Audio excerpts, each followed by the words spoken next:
Welcome to Apparent Inspiration. This is Susan and Santhosh Mathews, here with real inspiration for real life. Real inspiration. We're talking about something that may not be so inspiring, though, actually, and we have to say viewer discretion is advised. This topic is very near to us. We care about this very much because that's what we do. Susan and I have been working in the field of anti-human trafficking. We've been fighting human trafficking for the last almost 13 years.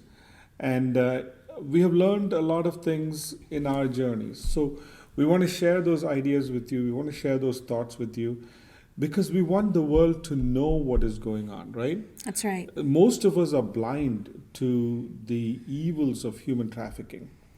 So we are now in episode number 9. And in this episode, we want to continue to talk about human trafficking. In episode number 6, 7, 8, we talked about different forms of human trafficking. We talked about the spiritual form. In episode number 4 and 5, we talked about the spiritual form of slavery. Right. Then in 6, 7, 8, and now this is the 9th episode, we've been talking about the physical forms of human trafficking. And we defined what human trafficking was. Human trafficking was if anybody is forced or defrauded or coerced, right, into being sold for, or into selling their bodies or being sold for human trafficking, then it is considered human trafficking. That's a very clearly defined line. Now, there are some who choose to do this on their own. However, you also need to know there must be reasons behind it. We are not being judgmental. We are not being critical. But we are saying that, there is consequences for sin. But at the same time, there are others who have been forcibly put into these human trafficking networks. That's so right. we should understand the dynamics behind the whole thing. And that's not something that's real easy to follow. I mean, it's something that still we're learning about, and something new. I was reading in one article today. They were talking about the Mexican cartels. How yes, there are drug cartels, there are weapon cartels, and these evil predators have to constantly be thinking of new ways of exploiting humans. And we were going to talk about, we're talking, when we say human trafficking, that is the umbrella term. And then underneath it are so many ways that people, men, women, boys, and girls are exploited. Because we live in just an evil world, and this is what happens in this evil world, and we can't be overwhelmed by it, but we are going to fight evil, and we will overcome evil with good. So let's talk, right? So we talked about different forms of human trafficking. We talked about sex trafficking in episode number 6 and 7. Then in episode number 8, we talked about forced labor. So today we're going to talk about child marriages. We're also going to talk about beggary, because I think these two things are important for us to understand. We also talked about child soldiers in episode number, 9. 8, I think. But anyways, today's topic is going to be more about beggary and child brides. So, which one do you want to start with first? We can talk about beggary. Okay.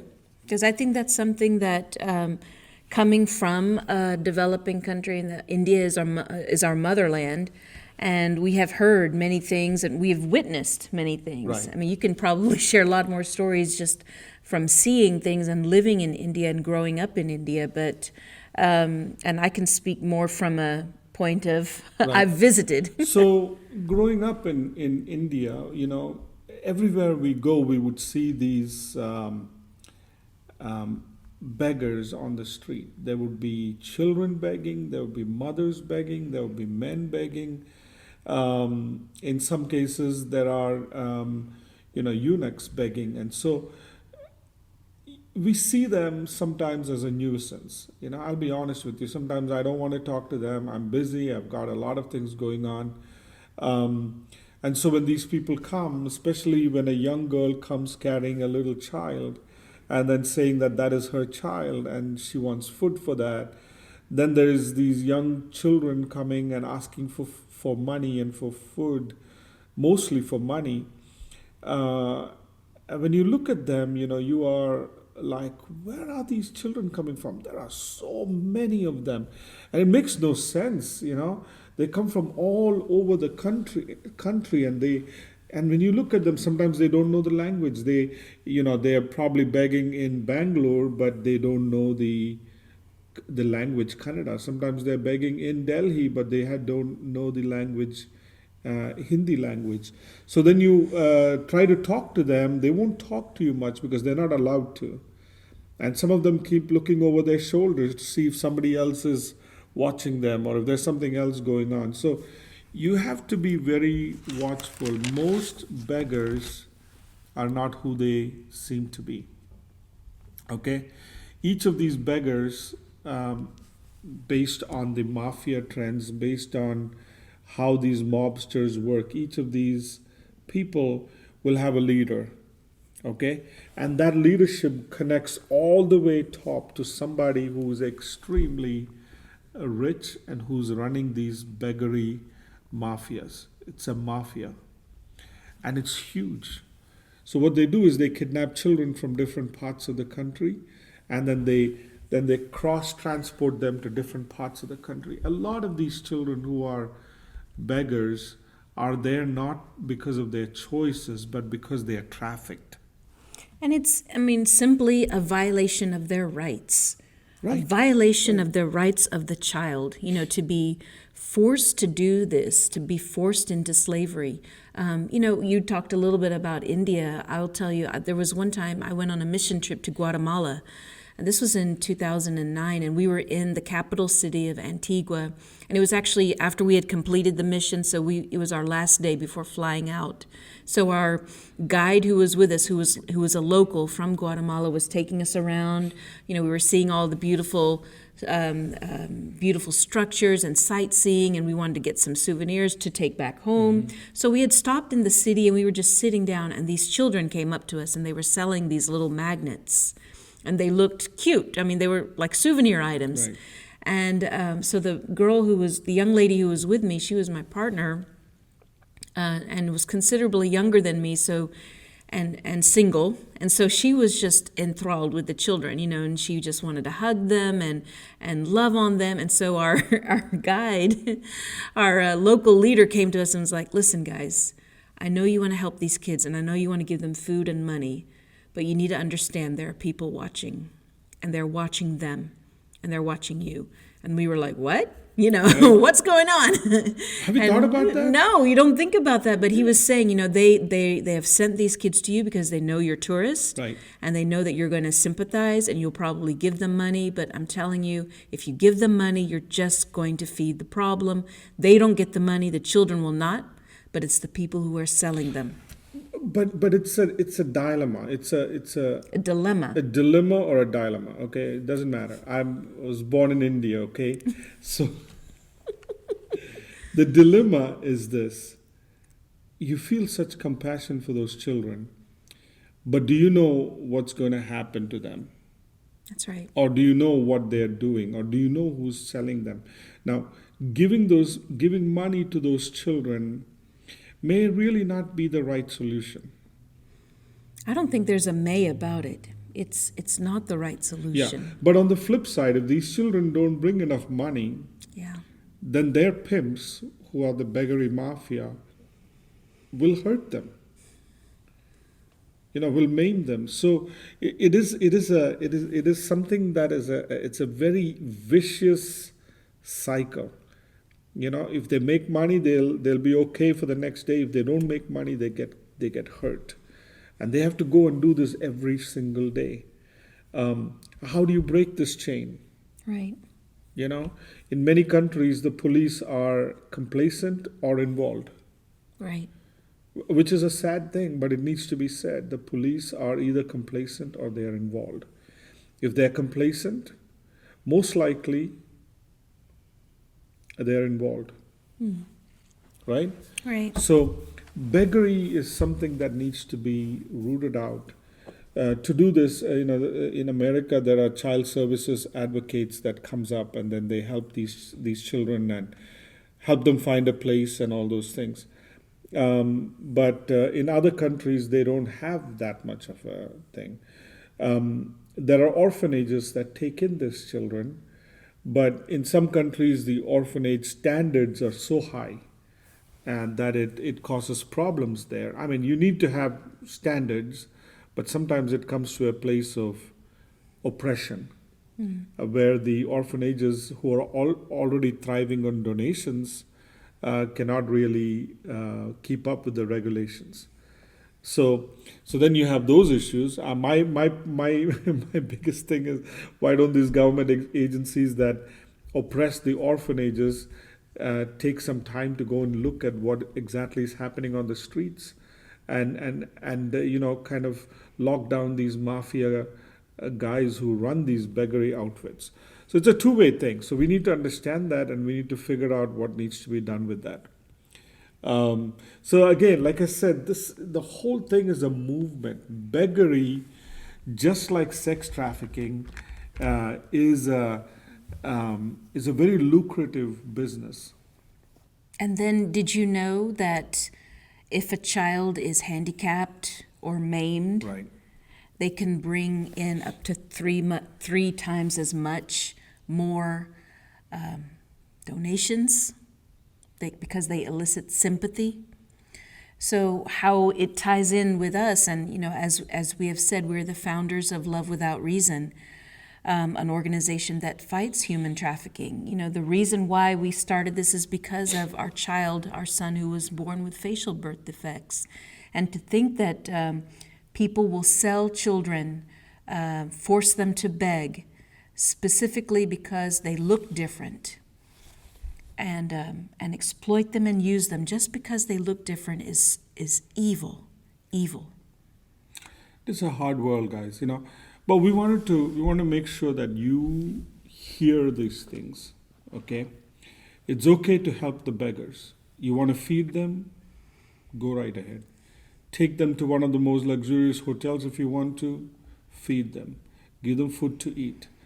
But try avoiding giving them money, And that means any kind of beggar, okay? Have compassion on them. Some of them are really in pain. Some of them have injuries to show, they are in pain. Could you take them to the hospital? Could you take them to a homeless shelter? Can you get them food? Can you find them a job? These are things that you can do. But when you give money, you can be almost, I don't say 100%, but almost 100% that money is going to the mafia. And when it goes there, it feeds the same process. And remember, children are not safe, okay? You got to protect your children. Within 48 hours, normally, these traffickers get the children across the state borders, okay? So you have to be extremely cautious and protective of your children and don't allow this to continue. So let's move on to child brides, because that's another huge issue with human trafficking. That's right. So when you talk about child brides, I was thinking about the ISIS caliphate. The ISIS caliphate did. They would smuggle young children, girls, 6, 7, 8, 9, 10 years old, young children. And they would marry those children over to these beasts, monsters who have been fighting in the battlefield against humanity. They say that this is a UNICEF report, and this is an old report. This is a few years old, but UNICEF said 10 million girls a year are married off before the age of 18. This is worldwide. 10 million. Can you imagine that? I mean, I've got a daughter who's 17 years old, going on 55. She, she's got a mind of her own, but getting her married at that age and letting her take care of a family, much less, who's the man marrying her? Who's this? Who are these people? It is an evil practice. Getting, I believe that, men and women need to be of a mature age. Even though at 24, I was not mature enough to be married. Susan, I won't make any comments. At 21 was just the perfect bride. No, I wasn't. Right? So she Naive. she was ready for marriage. I mean, I thought I was stealing a baby from the cradle when I married her because she was just 21. But Susan took care of the family. We grew together. I was 24. We grew together. Marriage is a partnership. Now here you marry a 10-year-old child or a 12-year-old child, and you are 50 years old. Shame on you. Here's some consequences of child marriage. This is according to the International Women's Health Coalition. Child marriage effectively ends a girl's childhood. It curtails her education, it minimizes her economic opportunities, and it increases her risk of domestic violence, puts her at risk for early, frequent, and high-risk pregnancies. Girls under 15 are 5 times more likely to die in childbirth than women in their 20s, and they face higher risk of pregnancy-related injuries. Child brides are often unable to negotiate safer sexual practices and therefore are at higher risk of HIV and other STDs. The negative consequences of child marriage reach beyond the girls themselves. The children, think about the children of child brides. Yeah. They're 60% more likely to die in the first year of life than those born to mothers older than 19. How do you expect a 12-year-old girl to take care of a little baby? Should just treat it like a doll, a toy. Yeah. Won't know. So we have to understand the consequences of all of these things. There are still, even today, there are parents who would marry their children off. If you're doing that, you don't love your children. You are condemning them to a life of horror. I want to talk about Mary Bongo.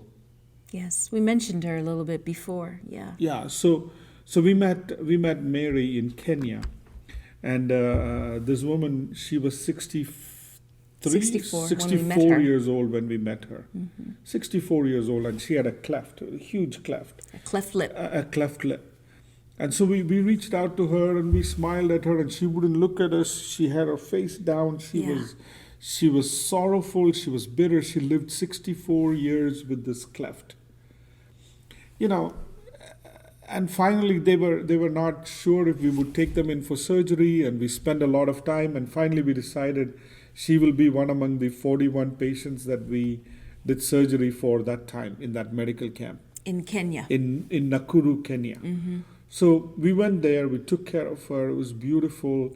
After the surgery, she came out, my God, she looks so beautiful. I mean, it was just like an incredible transformation in her face. Okay, so right? This is one thing we learned during the medical mission. It's nice to have a mirror, okay?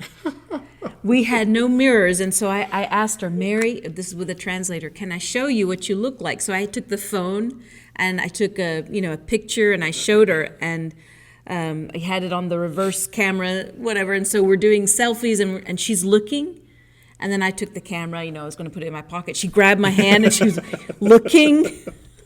She had a cleft. She was deformed. 64 years. 64 years. For 64 years. And people called her names. I mean, they bullied her. I mean, she looked at herself with such disgust. And we will talk about self-esteem and self-image in a future episode. But she looked at herself with such disgust, and she wanted nothing to do with herself. But then once the surgery was over, I mean, this lady just lit up. It was so beautiful. So we do that through Love Without Reason. So if you want to know more about that, Go to lovewithoutreason.org. Be sure to subscribe and like and follow and everything on these videos. So, Mary, after her surgery, Susan and I got an opportunity to go to her house and visit her. Now that was a year later. A year later. That was in 2019? 2019, yeah. We did her surgery in 2018. We went to visit her in 2019. Now, you have to understand, Mary lives in an extremely remote area. Right. There is no easy way to get to her house. She lives in Kenya.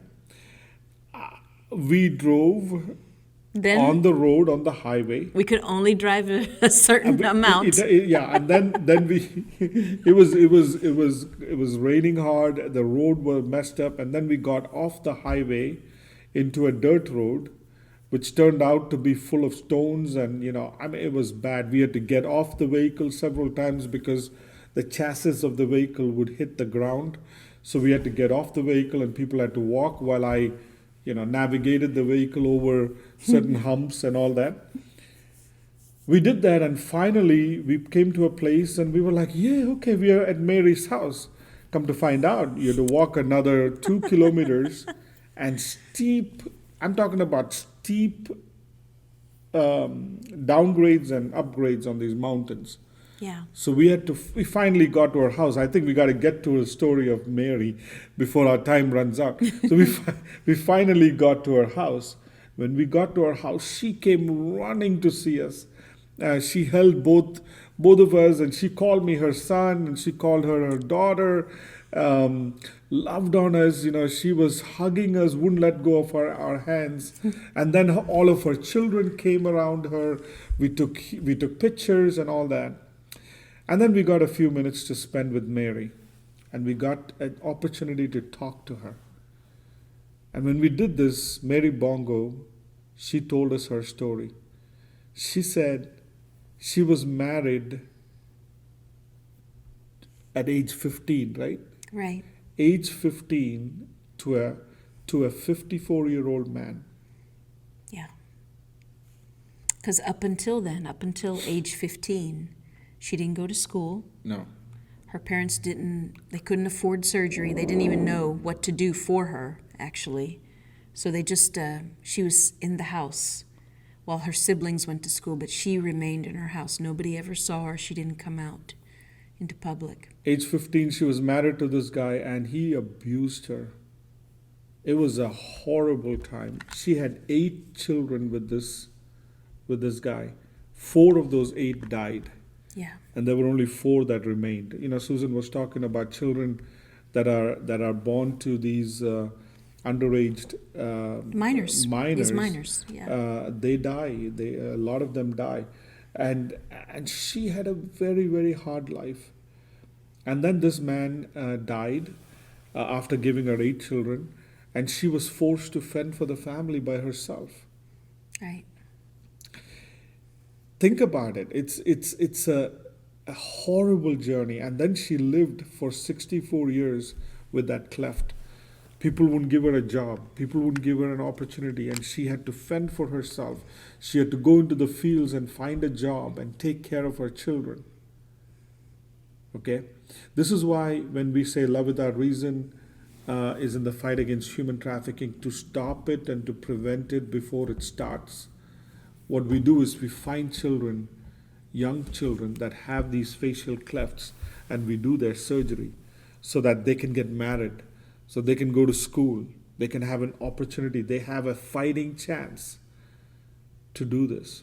And we said that, like in Mary's case, if Love Without Reason had been there 40, 50 years before, 60 years before, her life story would have been different. One of the things that Mary said was, Mama Mary, we call her Mama Mary. She looked at me and she said, I am so glad that man did not see my beautiful face. She harbored a lot of bitterness against the man who was her husband. Yeah. She said, I look so beautiful now. It's God's justice that old man did not see my beautiful face. because he had to live with my disfigured face and he died like that. It was a little harsh when I heard her say that, but that's years of trauma that she went through. There's no words. We have no idea what she went through. Right. I mean, we say this all the time, and we'll talk about this when we talk about self-esteem, but a child, the fact that she couldn't even look us in the eye. I mean, you'll notice that with children who are born with facial birth defects, that how much rejection, how much pain, how much humiliation they go through. It affects them so much so that they will not even look you in the face. They cannot. And 64 years of that for Mary. And then after her surgery, boy, she was transformed, looking at us, hugging us, and smiling. And the story is not over. In 2020, right. She came to our medical camp in Kenya where we did 75 surgeries in 4 days. Yes. Mary was all over that place. She was encouraging the patients who were going to have surgery. She was comforting the parents, and the parents were looking at her in wonder. You couldn't even see her scar. You couldn't see the scar on her face. They could not believe it. They look at her before picture and they were in awe. But that's how she was. She was motivating every single one of those children and adults. It's going to be well, and you're going to do great things, just as Philip did. Yeah, we wanted to leave you with that story because, yes, human trafficking is horrible. But yes, there are people who can be bought out of it. Yes. And they can have a new life, a transformed life.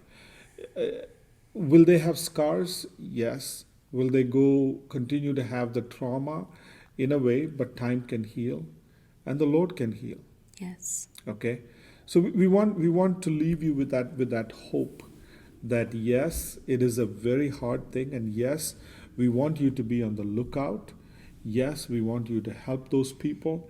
Yes, find organizations that fight human trafficking, do surgeries, things like what we do. You don't have to do just Love Without Reason. Just find other organizations. There are so many, and they're all in need.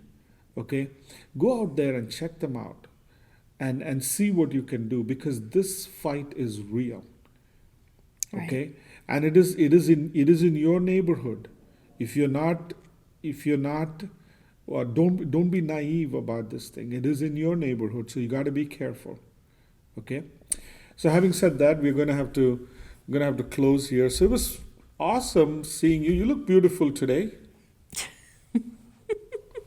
You're trying to copy me with the blue. Either she doesn't agree or not. I put the blue on this morning. Okay, I did. And then You're saying you did it first? I did it first. And then with the blue background, that looks nice as well. Well. So we love you and we honor you. We want you, the goal of our program is to make sure that you understand the realities of life. Okay? We're going to give you stuff that'll make you cry, that'll make you laugh, that'll make you happy, that'll inspire you, that'll help you transform not only your life but others' lives also. We want to be real. We want to be genuine. There are problems in this world. God has sent us in this world to fix those issues and those problems. Yeah, and a very great man said that just calling something impossible should be your motivation. Ah, was I that great man? Okay, I was kidding. But really, there is nothing impossible. Remember when we started our podcast, we said, keep 3 things in mind. With God, nothing is impossible. If it's impossible with man, it's possible with God, right? The third thing is there anything too hard for the Lord? Amen. Amen. So we leave you with that. We will be back with the next episode, and that's going to be on human trafficking as well. And then we're going to end it there and go from there. So this is Susan and Santhosh Mathews. With a parent inspiration. That's real inspiration for real life.